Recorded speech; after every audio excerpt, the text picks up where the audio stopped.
Vamos a empezar. De hecho, que tenemos que tener clase en este horario. Ustedes saben que en Rusia es feriado, que las fechas patrias siempre nosotros festejamos y hoy es un día más importante, ¿no?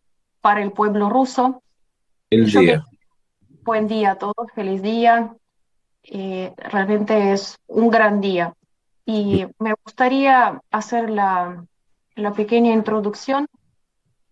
Va a hablar hoy Alessandro, que tenemos el honor de tener a Alessandro también entre nuestros alumnos, que va a ser el expositor, ¿no?, de esta conferencia. Pero como soy rusa, me gustaría hacer la introducción y contarles un poco qué es lo que conmemoramos nosotros, ¿no?, ese día. Ustedes saben que en ningún otro país el Día de la Victoria sobre el nazismo se celebra con tanta emoción en Rusia, y cada 9 de mayo es el sentimiento que se renueva. Esta fecha tiene muchos significados. Es un día más que nada de recuerdo de los caídos. Es un homenaje a los héroes vivos. Son muy poquitos, pero todavía hay. Y es el regocijo de un pueblo liberado y es un eterno recordatorio para los jóvenes de a qué costo se ganó la gran victoria. Saben que en nuestros genes, o sea, eso quedó para siempre, para todas las generaciones, lo que pasó, ¿no? En la Gran Guerra Patriótica. Ustedes saben que la llamamos Gran Guerra Patriótica. Eh, ¿por qué, por qué Gran Guerra? Porque realmente la victoria fue en las condiciones terribles, con las pérdidas que siempre dicen que, bueno, Rusia puso la sangre, puso realmente, como dicen, la carne, ¿no? Y por eso Gran Guerra, porque es una de las guerras más tristes quizás en la historia, ¿no? Y por otro lado, patriótica, eh, también porque se realizó en el territorio de nuestro estado, era la Unión Soviética, por eso patriótica. El mundo sería muy distinto hoy en día si el heroico pueblo soviético no hubiese vencido al nazismo. Y cuando los invasores llegaron a las afueras de Moscú a fines de 41, el peligro para la Unión Soviética no podía ser mayor. Ustedes saben que Hitler consideraba a los eslavos una raza inferior y los documentos nazis sugerían, inclusive si Alemania hubiese vencido, decenas de millones de rusos habrían sido sometidos a la esclavitud. Las estadísticas de la batalla de Moscú aportan datos difíciles de digerir. Eh, Ustedes saben, ¿no? La batalla de Moscú. El número de caídos solo en ese enfrentamiento era más de 1.200.000 personas, casi el doble las vidas que perdió Estados Unidos a lo largo de eh, varias contenidas del siglo XX, ¿no? Personalmente, en la historia de mi familia, mi abuelo de parte de mi papá llegó hasta Viena y entró en esta ciudad, siendo uno de los soldados de la victoria. Mi abuela sobrevivió al bloqueo de Leningrado. Ustedes saben que el bloqueo de Leningrado duró 900 días con la hambruna. Y me acuerdo perfectamente cuando era pequeña, le pedía contarme del bloqueo. Lamento mucho que cuando éramos más chicos nunca preguntábamos o entendíamos, realmente no entendíamos lo que pasaba porque nuestros abuelos nunca querían hablar mucho. Nos reuníamos para festejar, pero no querían hablar mucho sobre el tema. Una vez me mostró un trocito de pan, era una porción diaria de comida, no fue ni siquiera un pan, un pedacito de acerrín. Lo guardaba en el armario, me acuerdo que era muy chica, me afectó muy fuerte. En aquella época, sí, no entendía muchas cosas, ¿no? Y para comprender lleva tiempo y cada vez nos alejamos de las fechas, ¿no? Pero bueno, surgió la iniciativa del Regimiento Inmortal para no memorizar estas fechas inolvidables, ¿no? Eh, Me quedó grabado todo lo que contaban sí, los abuelos y era suficiente para no olvidarle nunca. El 9 de mayo solíamos visitar a nuestros abuelos con muchas flores. Festejábamos ese día de manera muy solemne, pero a la vez eh, siempre con lágrimas en los ojos, ¿no? Hay una canción, ustedes saben, Dzień Pobjedy, el Día de la Victoria. Bueno, por eso ahí se canta, con lágrimas en los ojos, se festeja ese día. Sin ninguna duda, eh, estas páginas de historias influyeron en nuestra manera de ser, nuestros hábitos, mentalidad.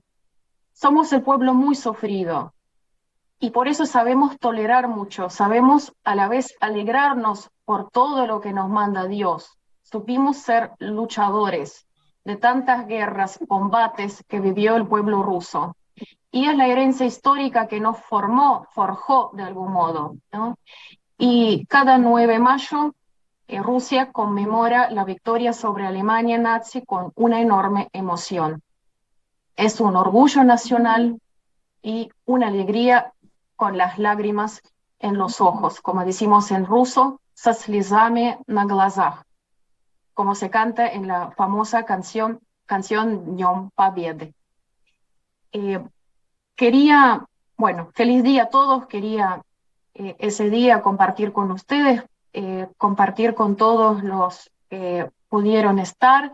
Estoy muy contenta que también ese día festejamos siempre con los profesores.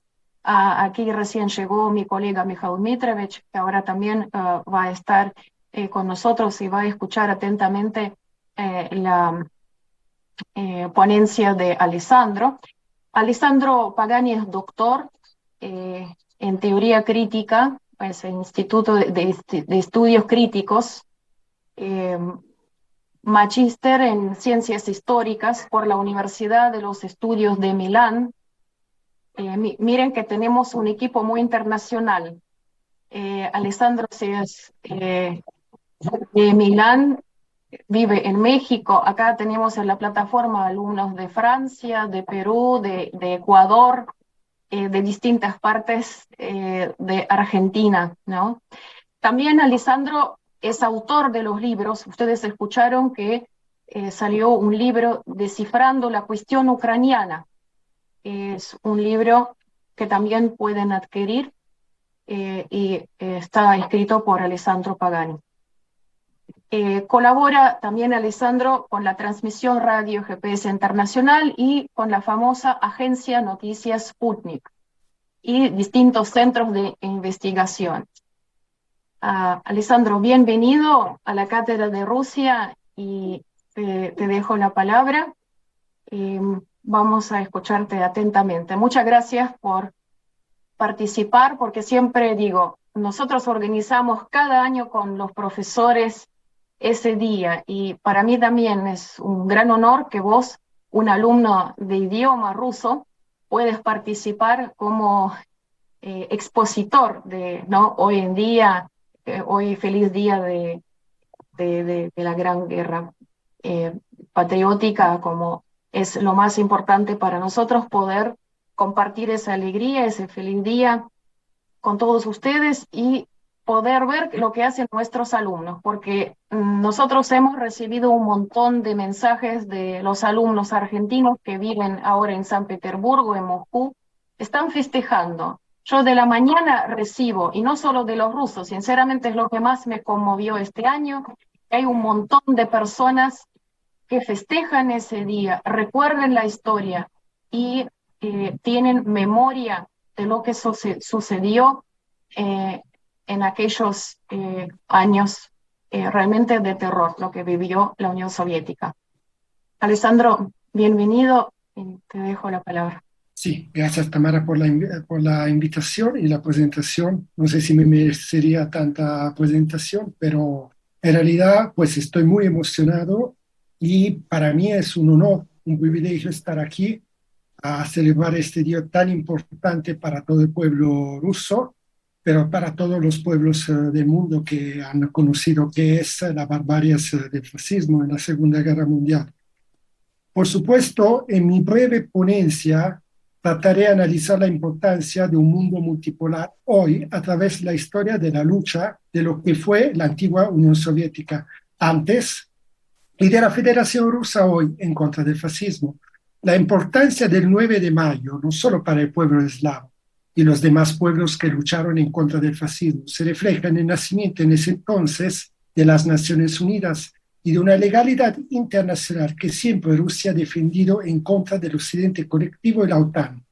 Pero vamos en orden. Cada 9 de mayo se conmemora el llamado Día de la Victoria en Rusia por la rendición de la Alemania nazi frente al pueblo soviético en la denominada por la historiografía del país como la Gran Guerra Patria. Este suceso, considerado como uno de los mayores excesos de violencia en la historia moderna, inició el 22 de junio de 1941, cuando a las 4 de la mañana las tropas alemanas de Hitler atacaron a la entonces Unión Soviética, dando comienzo a un enfrentamiento que culminaría con una cifra muy elevada de muertos que aún hoy se discuten a 78 años de distancia, desde los 26,6 millones o 27 millones de ciudadanos soviéticos hasta llegar a los 42 millones de personas, si se tomara en cuenta los niños que no nacieron con consecuencias de la guerra. La invasión tenía por objetivo someter a la entonces Unión de Repúblicas Socialistas Soviéticas en ese mismo año y apoderarse del petróleo de Cáucaso, además de extender el espacio vital de Alemania hacia el este. Esta guerra fue también una batalla por la supervivencia cultural y étnica, pues de haber sido derrotados, esos territorios hubieran sufrido un etnocidio. No solo se hubieran diezmado las poblaciones generalmente agrupadas bajo el término eslavos, sino también su cultura, idioma y tradiciones, objetivo de Hitler con la incursión en la URSS. Es importante mencionar que en ese entonces la URSS estaba conformado por 15 repúblicas donde lucharon no solo los eslavos, sino también los caucásicos, tártaros, cosacos y personas de distintas naciones que dieron su vida por defender el derecho a su existencia y de sus familias. Hitler terminó suicidándose el 30 de abril del 45. Berlín cayó en manos del ejército ruso el 2 de mayo del 45 y su rendición incondicional se da hasta el 8 de mayo, es decir, el 9 de mayo en la URSS. La Segunda Guerra Mundial nos deja entre las muchas lecciones que la extensa diversidad étnica y cultural y las gran riqueza humana de nuestros tiempos, que los pueblos y las naciones tienen sus propias historicidades y que en esta diferencia radica lo más importante, que debemos convivir en estas distinciones y que todos poseen el derecho a existir desde sus diferencias, pero también la obligación de respetar y coexistir dentro de un mundo multilateral. Por ello, al final de la Segunda Guerra Mundial y la victoria de la URSS en la Gran Guerra Patria en 1945 en San Francisco, se crearon las bases de lo que hoy el pueblo ruso sigue defendiendo, un mundo multipolar de pueblos y naciones libres e independientes. En su Carta de las Naciones Unidas está definido el derecho a la autodecisión de los pueblos oprimidos y el derecho a la resistencia, que fueron retomados de los conceptos básicos de la amistad entre los pueblos de la antigua URSS y que hoy los pueblos del Donbass defienden frente a un golpe de Estado ucronazis que una minoría de fanáticos banderistas han armado con el apoyo de la OTAN y de todo el occidente colectivo. Justo ese pacto atlántico que al final del último conflicto mundial heredó la ideología de la guerra y la Kulturkampf de una modernidad arcaica fascista que siempre ha estado en boga en la vieja Europa con el nacimiento del fascismo histórico de Mussolini y el nazismo de Hitler en Alemania. En contra de la amistad entre los pueblos, se creó la Alianza del Atlántico Norte, la OTAN, en 1949, justificándolo con el fin de garantizar la paz y la seguridad. Pero de hecho, el motivo de los padres fundadores de la OTAN no fue en modo alguno la defensa colectiva de los Estados miembros de esa organización declarada en el tratado y en su artículo 5. El verdadero propósito de la organización era confrontar el creciente poder militar y político de la URSS, el ganador de la Segunda Guerra Mundial, dentro de las Naciones Unidas y entre los pueblos que luchaban en ese entonces por su liberación nacional. El ejemplo más ilustrativo de cómo se formó un bloque armado anticomunista y antisoviético en Europa Occidental bajo la guía estricta de Estados Unidos es el camino tomado por Alemania Occidental desde el 24 de mayo del 49, es decir, desde la ocupación de algunas partes de su territorio. Aquí Alemania Occidental se vuelve, junto con Italia, un estado clave en la lucha en contra del llamado peligro rojo. Y esto no es una exageración. Desde el momento de la derrota total de las Fuerzas Armadas de Alemania a principios de mayo del 45 y su rendición incondicional hasta la decisión de remilitarizar el país bajo los acuerdos de París el 23 de octubre del 54, un periodo insignificante de tiempo ha pasado según los estándares históricos. Según los términos de los acuerdos de París, las Fuerzas Armadas alemanas recién creadas incluían 12 divisiones motorizadas, cuya columna vertebral eran los suboficiales y oficiales de mando medio de ayer de la derrotada Wehrmacht, incluso teniendo en cuenta la decisión oficial de la República Federal Alemana a la OTAN el 5 de mayo del 55.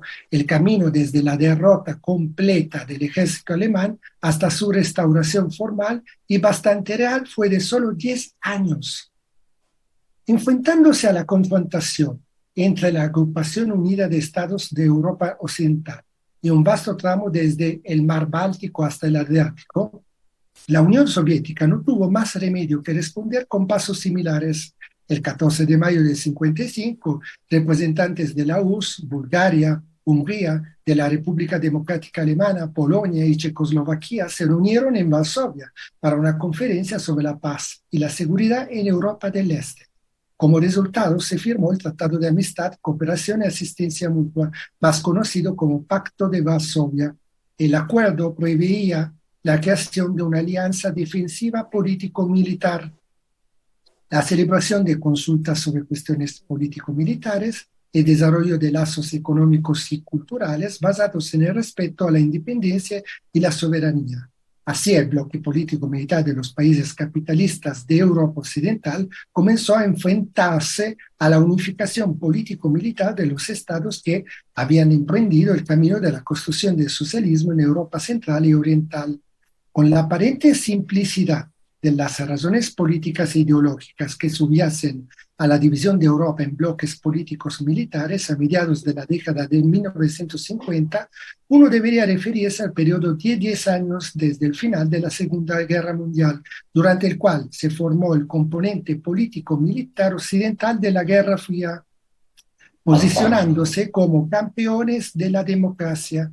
El bloque emergente de la OTAN, liderado por Estados Unidos, no dejó de utilizar los servicios de quienes ciertamente no pueden ser clasificados ni como demócratas, ni siquiera como elementos apolíticos. Estamos hablando de nazis convencidos, criminales de guerras y misántropos absolutos que estuvieron en los orígenes de la OTAN y dieron forma a la agenda político-militar y estratégica del bloque durante muchas décadas. Consideré una figura de esta larga serie, el teniente general Reinhard Gehlen, desde 1940. Este coronel estaba a cargo de la inteligencia operativa en el frente soviético alemán. Fue el quien creó unidades de espionaje y sabotaje del llamado Comité para la Liberación de los Pueblos de Rusia.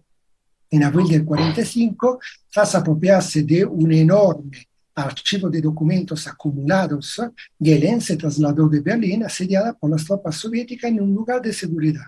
Los documentos secretos fueron copiados en microfilm. Todos los desarrollos de la inteligencia militar nazi, los datos, la red de inteligencias y otras valiosas fuentes de información se ocultaron en calles confiables. El 22 de mayo del 45, el teniente general Gehlen se rindió al séptimo ejército del general estadounidense Patton. Inmediatamente pidió organizar una reunión con contrainteligencia, ofreciendo a los estadounidenses su gente, una red de agentes y materiales de archivos. Ofreció todos esto a cambio no solo de la libertad, sino de la ayuda activa a los estadounidenses en su lucha contra la Rusia. En un campo de prisioneros de guerra estadounidenses, Gehlen presentó estas ideas a Siebert, general de brigada, jefe de inteligencia militar en la zona de ocupación estadounidense de Alemania. Siebert apoyó la iniciativa de Gehlen e hizo arreglos para que el nazi se reuniera con Bader Smith, jefe del personal de Eisenhower. El resultado de su conversación fue la partida de Gehlen a los Estados Unidos, junto con 6 asistentes seleccionados por él. A su llegada a Washington, el jefe de la inteligencia militar estadounidense, el mayor general George Strong, se reunió con este grupo de nazis seleccionados. En 1946, Gehlen fue trasladado al centro de interrogatorio de Fort Hunt, en Virginia. Ya en junio de 1946 regresó a Alemania y reunió a sus antiguos cooperadores. La organización recién creada por el ex general nazi se llamó Gehlenord, que significaba Organización de Gehlen, una designación muy halagadora para una organización dirigida por un criminal de guerra de ayer, que estuvo en un campo de prisioneros de guerra hace unos meses.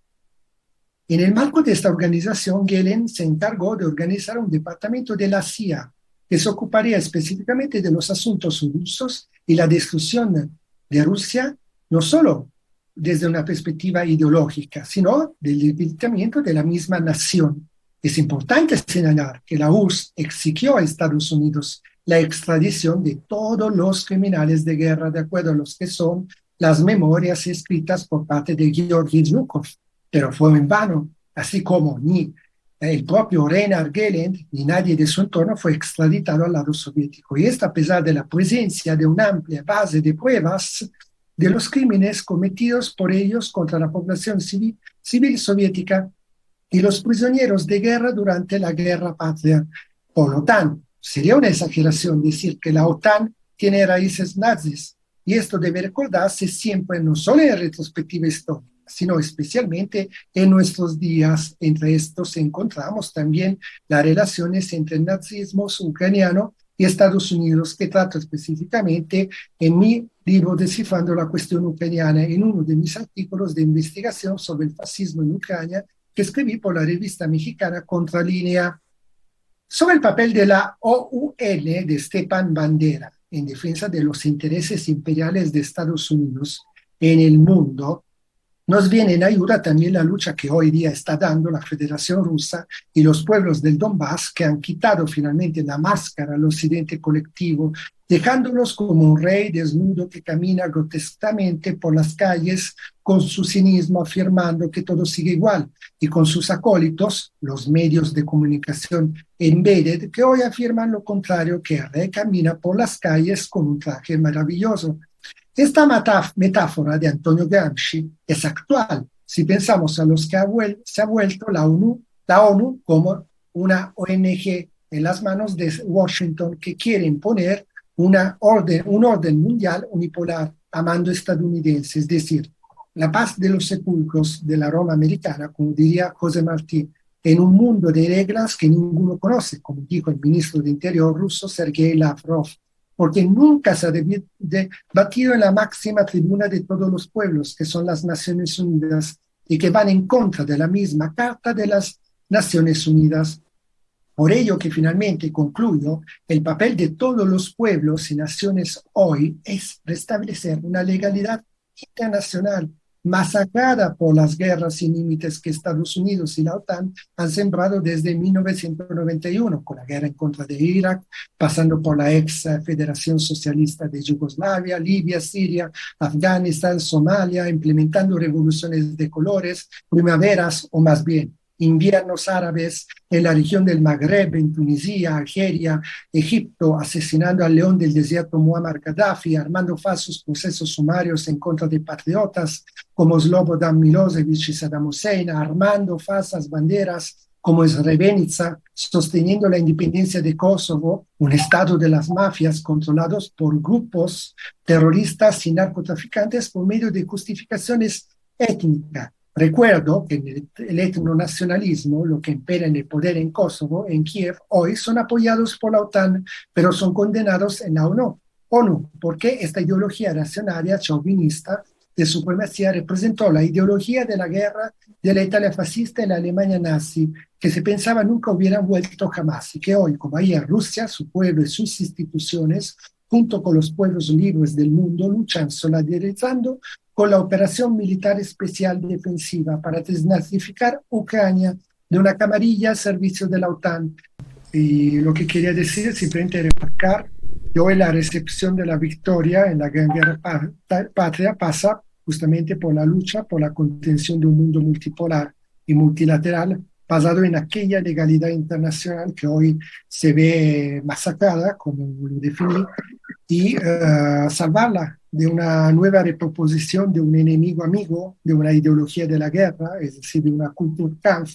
El siglo pasado fue el comunismo, luego llegó el 11 de septiembre de 2001 y la supuesta lucha en contra del terrorismo, y hoy tenemos todos este concepto de enemigo interior que hay en el occidente colectivo, y también este odio hacia lo que es el mundo eslavo, pero también en contra de los migrantes, por ejemplo aquí en México, pero específicamente en contra del mundo eslavo, que no es solo la guerra que se dio contra la URSS, porque en ese momento es cuando el mundo eslavo se dio básicamente esa fortaleza para poder enfrentar ese racismo, ese chauvinismo, esa xenofobia que siempre ha existido en esta Europa oriental, este viejo continente europeo, básicamente desde hace 1000 años, desde la guerra de los ejércitos teutónicos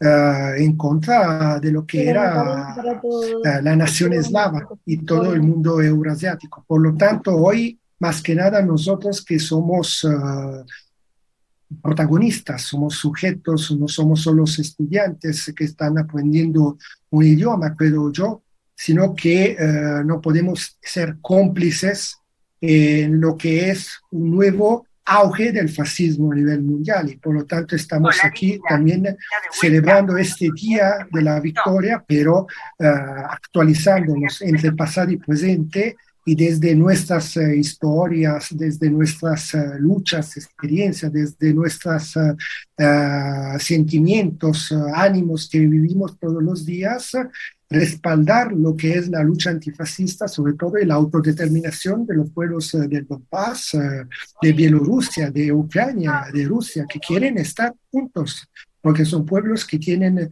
una historia común, desde luego, y que han sufrido mucho por causa de lo que son básicamente las políticas criminales de Europa, que se ve reflejada, si lo digo como académico, dentro de las mismas universidades occidentales, donde todos los estudios eslavos están completamente secuestrados hacia un fin que es derrotar el mundo eslavo. Eso era lo que yo quería expresar hoy y llevar como contribución mi granito de arena en este momento tan importante de la historia, como nieto de partisanos antifascistas italianos que han luchado por la liberación de Italia, que hoy se ve nuevamente en manos de esos viejos personajes que han llevado la Italia en ese momento a la derrota total económica, social, política, y parece que efectivamente sí, los pueblos en Europa no han entendido su propia historia, que no hay memoria histórica. Aquí estoy para luchar para una memoria histórica. Gracias, Tamara, de verdad, por este espacio, y gracias a todos por haberme escuchado. Muchísimas gracias, Alessandro, por tu importante eh, y valioso aporte que vos hiciste. Es cierto que no tenemos que ser cómplices por lo que está pasando. Quizás en Argentina no nos toca lo que es rusofobia, pero en muchos países sí existe, y realmente esto se expande muy rápido, y el fascismo no es lo que algo inventado, ¿no? Porque muchos piensan que es algo que no existe. Es cierto que esto está progresando, y es realmente un peligro. Por eso queríamos este 9 de mayo hacernos todos reflexionar sobre lo que está pasando en el mundo. Y personalmente, rusofobia no sentí nunca en Argentina. Es cierto que, bueno, son pueblos hermanos, pero muchos colegas que viven en otros países no pueden decir lo mismo. Hay gente que se discrimina en el trabajo. Ustedes saben que la gente se discrimina no solo por el tema de rusofobia, sino también por ser cristianos en Europa. Son muchos asuntos que surgen en Europa y quizás estamos lejos, parece que estamos muy lejos y no nos toca, pero es cierto que en Argentina es muy distinta la situación y muchos asuntos realmente peligrosos que tienen tendencia de ascender eh, pasan en Europa y todavía, por suerte, no los podemos percibir en América Latina, en Argentina en particular. Eh, Muchas gracias, Alessandro. Con muchas fechas, vos mencionaste la OTAN, en este contexto me pareció maravilloso que vos hablaste de esta organización desde este punto de vista. Eh, si ustedes tienen preguntas, Alessandro, porque es el autor, como les había comentado, del libro Descifrando la cuestión ucraniana, este libro también ustedes pueden conseguir. Después, Alessandro, si nos podés pasar el link. Quizás ustedes pueden preguntar sobre el tema del libro, Alessandro, si vos querés hablar sobre tu libro, unas palabras, como tenemos espacio, eh, me parece que ahora es buen momento para aprovechar y hablar un poco sobre tu libro, por qué surgió la idea de escribirlo y cuáles principales pilares, ¿no?, de tu obra. Sí, perfecto.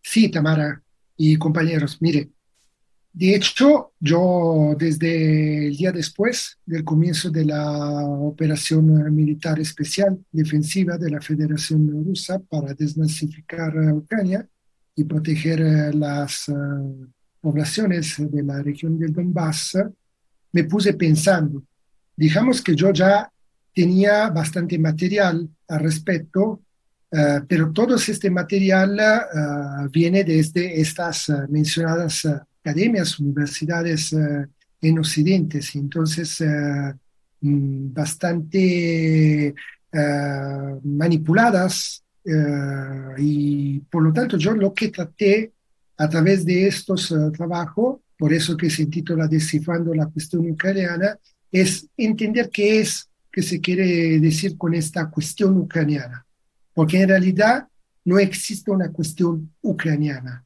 ¿Qué quiero decir con esto? Pues todos sabemos quién es Edward Said.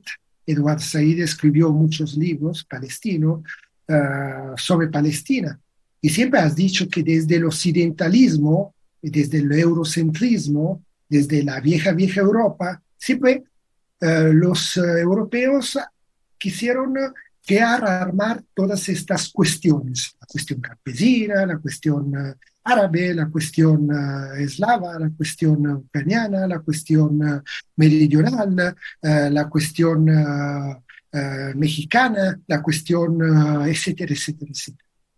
¿Y por qué? Porque parece que todos los pueblos del mundo, con sus propias historias, sus propias historicidades, son una calle de laboratorio. O sea, cuestiones porque se tienen que estudiar. Los europeos, desde su occidentalismo y orientalismo, quieren estudiar como si fuéramos animales a los pueblos del mundo. Y por lo tanto, también si uno ve la imagen, la ilustración del libro de mi autoría, Descifrando la cuestión ucraniana, que se puede encontrar en Amazon, hay un médico, un químico, que justamente está trabajando sobre una porción del laboratorio. Y dentro hay la mapa de Ucrania, porque en este momento los occidentalistas, Europa y Estados Unidos, están utilizando Ucrania como si fuera un laboratorio de sus estrategias. Claramente a Estados Unidos y a Europa no le importa absolutamente nada de una supuesta cuestión ucraniana. si quisiéramos decir quién le importó una cuestión ucraniana, es por supuesto a los que fundaron la Unión Soviética en ese momento, y por lo tanto dentro de la amistad entre los pueblos se solucionó una supuesta cuestión ucraniana. Y dentro de mi libro lo que trato es no solo descifrar, sino refutar, romper, tratar de hacer una ruptura hermenéutica de lo que son estos estudios y campos de estudios académicos en el occidente, en Berkeley, en Francia la Sorbona, en Milano la Universidad de los Estudios, etcétera, etcétera, que justamente presentan quieren construir una falsa conciencia entre los pueblos sobre una supuesta autodecisión y derecho a la resistencia por parte de los ucranianos, cuando en realidad esto no existe, hasta crear las condiciones para que criminales de guerra como Stepan Bandera, la ON banderista, a través de la construcción de falsos mitos, como el Holodomor, por ejemplo, se pueda justificar hoy básicamente las raíces de la lucha nazis de los ucranianos, porque si es cierto,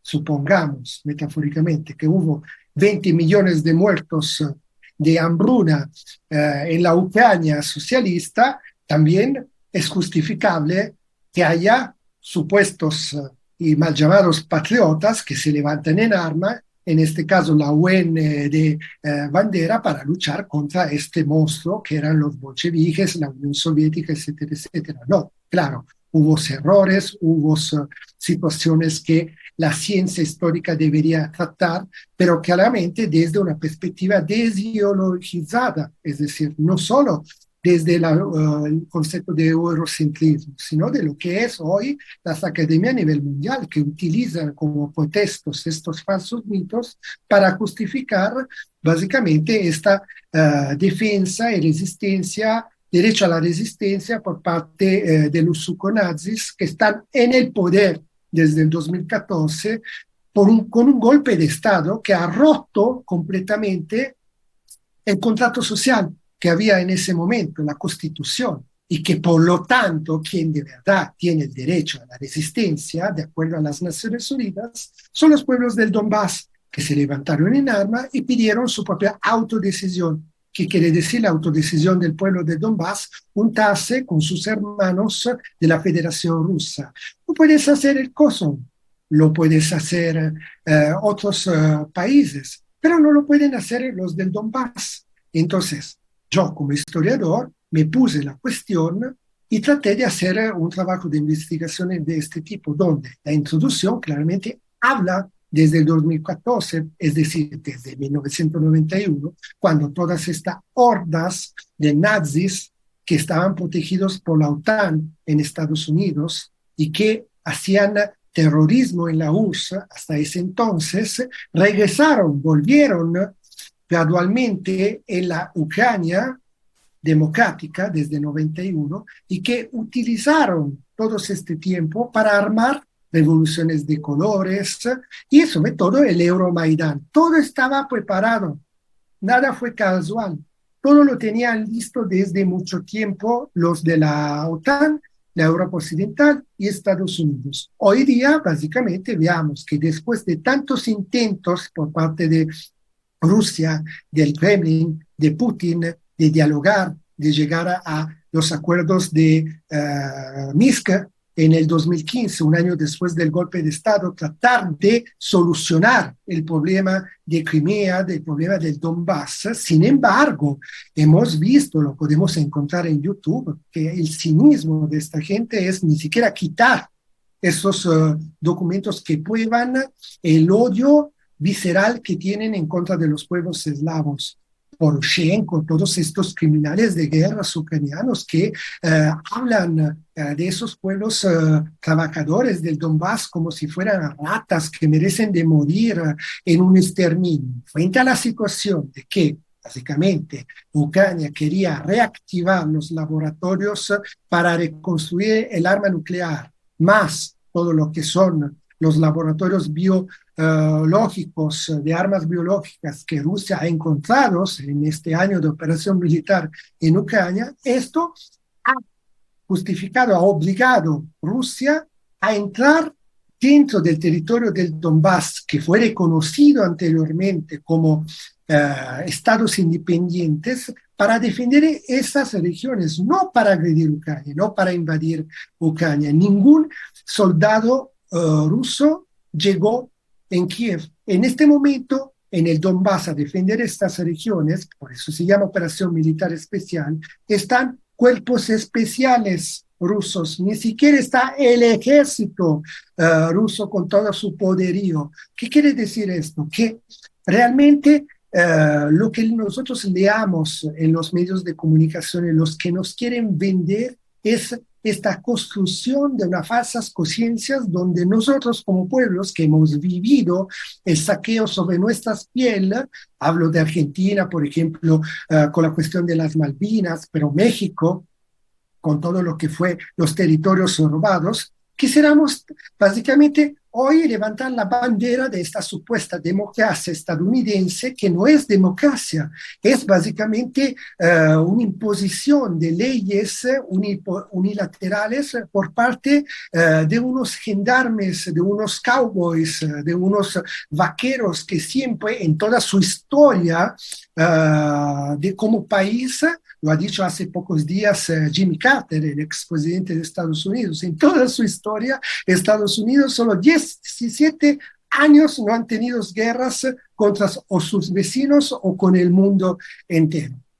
Pues un país que vive en la guerra, en la ideología de la guerra, que hace la guerra en contra de los pueblos oprimidos dentro de Estados Unidos, donde se masacran básicamente a las comunidades afroamericanas, a los latinos, se inocula fentanilo y drogas a la juventud para que no se despierten frente a lo que son el saqueo y la explotación que viven hasta dentro de su propio país. Todo esto, básicamente, yo trato de analizarlo en la introducción, en la conclusión y en medio de lo que es la historia de Ucrania y, por lo tanto, de cómo se ha creado una supuesta cuestión ucraniana a través, básicamente, de un renacer de conceptos de una joven Europa, de Mazzini, de una joven Polonia de Pilsudski, de básicamente chauvinismos en contra de lo que son todos los pueblos a sus propios alrededores. Por eso que hoy la OTAN, Estados Unidos, lo que están haciendo es desencadenar un monstruo en toda Europa Oriental. No solo los nazis en Kiev, sino este concepto de la Gran Polonia que hay desde los tiempos de Pilsudski, que es muy peligroso y que ha llevado Europa a la hecatombe de muertos, porque hablamos de 27 millones de rusos, pero en total fueron 60 millones de muertos. Y repito, parece que hoy el mundo no ha aún entendido y no tiene memoria histórica. Gracias. Muchas gracias. Les queríamos, bueno, si tienen preguntas, Mikhail Dmitrievich tiene pregunta. Yo tengo una, ante todo le felicito por la brillante exposición. Todos sabemos que, bueno, la guerra terminó en Europa el 9 de mayo, o sea, el 8 en Europa y en la Unión Soviética era el 9, y en general a principios de septiembre de 1945. Y sabemos de Normandía-Neman. ¿Usted sabe qué porcentaje fue el esfuerzo que hicieron Estados Unidos, Inglaterra y Francia en la guerra? O sea, más o menos, no sé si hay tales estudios, porque ellos en el año 1944 hicieron el famoso desembarco en Normandía, que han prometido hacerlo en diciembre del 41, después 42, 43, y al fin lo hicieron en el 44. ¿Hay algunos estudios qué porcentaje de ayuda fue ese desembarco para terminar la Segunda Guerra Mundial? Sí, estimado Mikhail, muchas gracias. Qué gusto saber que te agradeció mi exposición, sobre todo porque pues tú, por supuesto, has vivido la URSS en su momento y entonces pues tus comentarios para mí son muy importantes, muy especiales. Tu pregunta cae muy es determinante para entender sobre todo que, bueno, Estados Unidos desde una perspectiva de datos, yo creo que tuvo como 400.000 muertos, algo de 300 incomparable. de parte de Estados Unidos, concretamente. 400.000, se 100 dice. datos. Ajá. Bueno, yo tenía la cifra 350. Bueno, 350.000, perfecto. Pero, de hecho, hasta que la Unión Soviética no rompió el cerco de Stalingrado y luego de Leningrado, pues Inglaterra, Estados Unidos, todo este mundo occidental no se quería meter en claro, esta guerra en contra de Hitler. De hecho, claro. de hecho, lo que pasó es que siempre, no solo los industriales como ThyssenKrupp en Alemania o los Agnelli en Italia por cuanto concierne el fascismo de Mussolini, pero los grandes trusts en Inglaterra, en Estados Unidos, me refiero a la IBM, por ejemplo, fueron los que básicamente apoyaron a todo lo que fue la fábrica y la industria de los campos de concentraciones de la Alemania nazi en su momento, donde habían eslavos, habían gitanos y no solo hebreos, habían los comunistas de la Unión Soviética, por supuesto, ahí dentro, y que entraban dentro de un discurso de aniquilación total, no solo de la URSS, sino de su grande estado eslavo, es decir, fragmentarlo, descorporarlos, fantumarlos, hacerlos a pedazos. Y todo esto, Estados Unidos y la Europa Occidental, refiriéndome sobre todo a Inglaterra, siempre lo han tenido claro, no solo con Hitler, ya desde el final de la Segunda Guerra Mundial, desde el triunfo del Gran Octubre, de la Revolución Bolchevique en 1917, hay documentos que atestiguan el hecho de que hubo reuniones entre jefes de ese entonces ejército de Alemania, que aún no era controlado por los nazis de Hitler, junto con Inglaterra, para redefinir, reconstituir un frente anti-soviético, anti-eslavo en contra de Rusia, y por lo tanto ahí hay muchos trabajos que reflejan el hecho de que básicamente no tenía interés Estados Unidos, Inglaterra y el mundo occidental a entrar en esa guerra que fue la Segunda Guerra Mundial, hasta que, per un discurso oportunista, decidieron declarar guerra contra Hitler, justificándolo como pretexto Estados Unidos con el ataque en Pearl Harbor, que por supuesto sabían que iba a pasar para justificar la entrada de Estados Unidos en la guerra.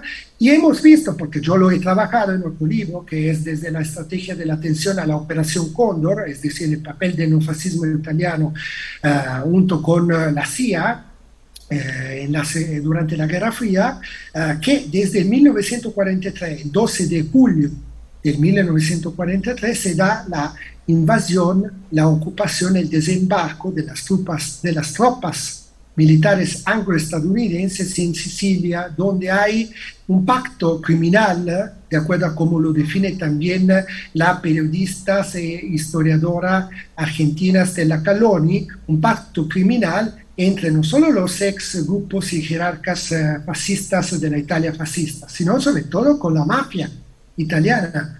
Y ahí llega básicamente la salida desde el sur de Italia por parte de Estados Unidos hacia Milano, donde derraman completamente lo que fueron las conquistas de la liberación nacional de los partisanos italianos en la Segunda Guerra Mundial, con la creación hasta de repúblicas partisanas que tenían conceptos de poder popular, como en la URSS.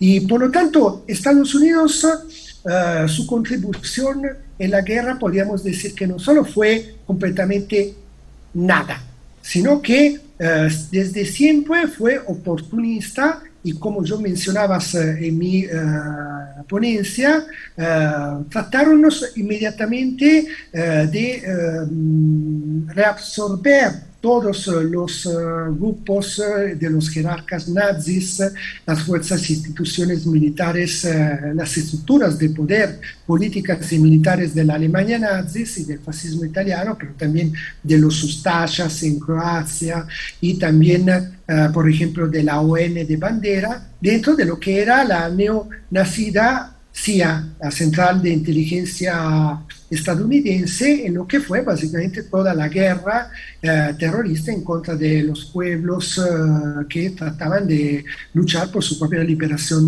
nacional.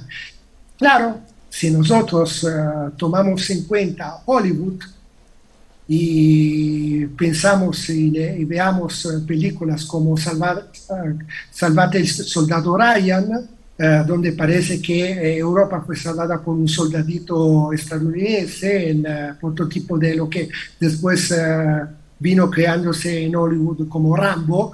Prácticamente nosotros pensamos también esto. Luego, aunado al hecho de que ponen actores carismáticos, con músicas románticas, etcétera, etcétera, como La vida es bella, de Benigni, donde parece que el campo de concentración de Auschwitz o Mauthausen, entre muchos otros campos de concentraciones y de muertes, fueron liberados por los tanques estadounidenses, cuando en realidad no es cierto, porque Tamara lo explicaba muy bien. Yo tengo un abuelo que ha llegado hasta Viena, es decir, que si no hubiera estado por este desembarco de Estados Unidos, la historia hoy tal vez no se puede escribir sobre los tal veces o quizás, etcétera, etcétera, pero bueno, Italia hubiera estado en una situación diferente, pero claro, toda Europa central y oriental fue liberada por el Ejército Rojo y los pueblos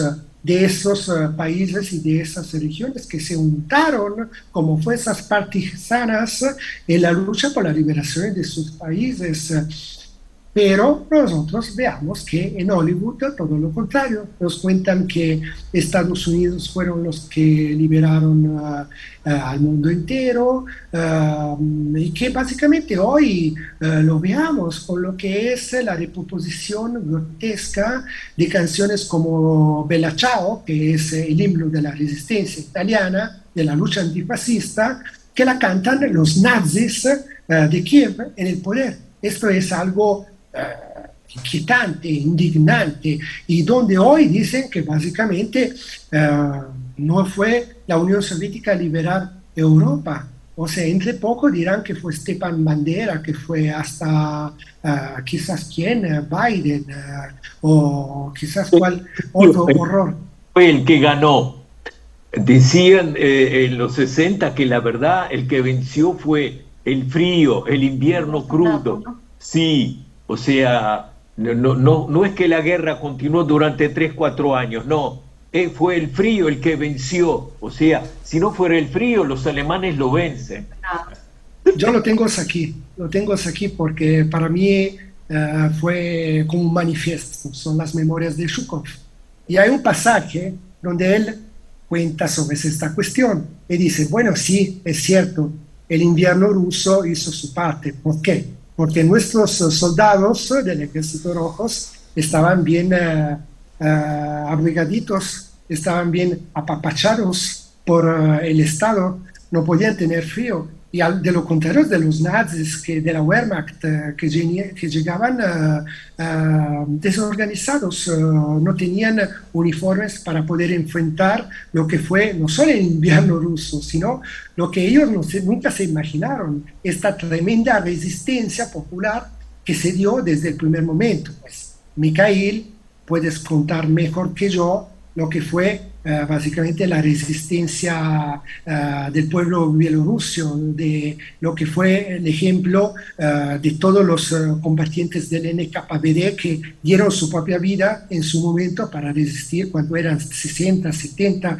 soldados patriotas que lucharon por como si fueran 1 millón de personas. Y esto se quedó en la mentalidad del alemán que hasta ese momento vivía un Söderberg, un excepcionalismo en la guerra, porque había ocupado toda Europa Oriental sin encontrar resistencia alguna. O sea, Francia básicamente fue invadida en el mismo lugar de donde fue invadida y atacada durante la Primera Guerra Mundial. En, pienso, 24 horas cayó el gobierno francés, y esto se refiere a toda Europa occidental. Y por lo tanto ellos pensaban esta guerra relámpago que se tenía que hacer hacia Oriente para conquistar los pozos, el gas del Cáucaso, el petróleo del Cáucaso, pensaban que se hubiera podido dar en una semana, 2 semanas, pero después, no solo en invierno ruso, se encontraron, repito, frente a esta tremenda y noble resistencia de todo el pueblo soviético, ruso, de los pueblos de la Unión Soviética, de ese gran estado multicultural, multinacional que era la Unión Soviética, que no por cualquier cosa lucharon, ¿no? Y que dieron una tremenda paliza a lo que fue básicamente no solo el ejército más fuerte en ese momento, porque financiado completamente por parte de todos los industriales occidentales que mencioné anteriormente, sino que cuando ocupaban un país, Francia o que fue Checoslovaquia o Polonia, entre muchos otros, no solo se apoderaban de las fuerzas de trabajo dentro de los campos de concentraciones, sino también de los recursos de estos países para fomentar, básicamente fortalecer esa máquina de guerra que era la Wehrmacht en ese momento. Y por lo tanto, sí, me unto nuevamente con las memorias de Zhukov y recordar que desde los planes quinquenales en la URSS se pensó que iba a llegar ese momento donde llegaba la invasión por parte de la Alemania nazi. Y se crearon esas condiciones donde hubo un esfuerzo increíble por parte de todo el pueblo soviético, pero no fue acumulación originaria, saqueo, explotación, como lo hemos vivido, por ejemplo, nosotros en el continente americano con la conquista española, que fue una acumulación originaria de todos los saqueos de lo que eran los recursos de América Latina para construir básicamente esta modernidad occidental. No, fue a través del sacrificio. Entonces, por ejemplo, Así te tembló el acero de Ostrowski, un libro muy especial, donde se narra claramente lo que fue la experiencia histórica de los trabajadores rusos, eslavos, soviéticos, en lo que fue la construcción de los planes quinquenales. Y esto lo vimos también no solo durante la Segunda Guerra Mundial, la guerra patriótica, donde Rusia se transformó en un tremendo y grande campo de guerra y de batalla, y donde toda la economía, las fábricas fueron trasladadas hasta el más lejano oriente para salvaguardarlo desde las invasiones nazis.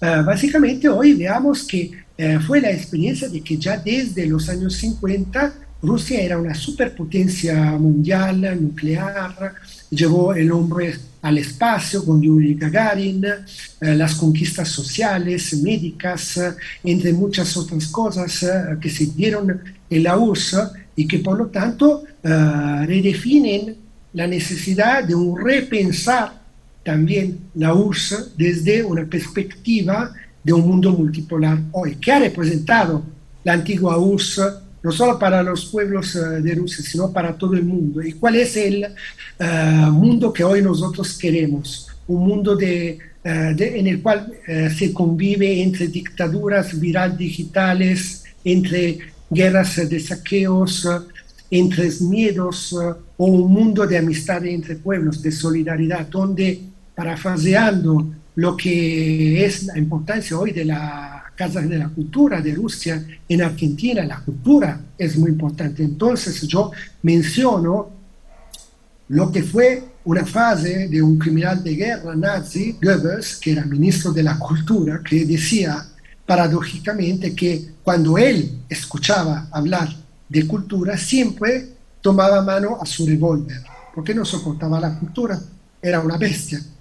Bueno, nosotros, desde estas trincheras, que son nuestros estudios rusos, dijimos, cuando escuchamos hablar del fascismo que vuelve en auge hoy en nuestro mundo, pues nosotros lo que hacemos es sacar nuestras historicidades, nuestras historias, nuestra cultura. Eso. Sandro, muchísimas gracias. Yo, como nos quedan muy pocos minutos, quiero compartir con ustedes una imagen. Es una imagen de... Miren, por favor. No sé si todos saben que la guerra, la victoria de la guerra, en 45 coincidió con la Pascua, ¿no? No son fechas no aleatorias, ¿no? El 9 de mayo coincidió con el día conmemorativo del gran mártir Jorge, San Jorge, ¿sí? Y fue la Pascua. Bueno, también los invito a reflexionar sobre esto, ¿no? Pascua, ¿no? Los que saben, Христос воскрес y Cristo resucitó. Ese día fue también para muchos, ¿no? Ortodoxos, que no era coincidencia que la victoria coincidió con ese día.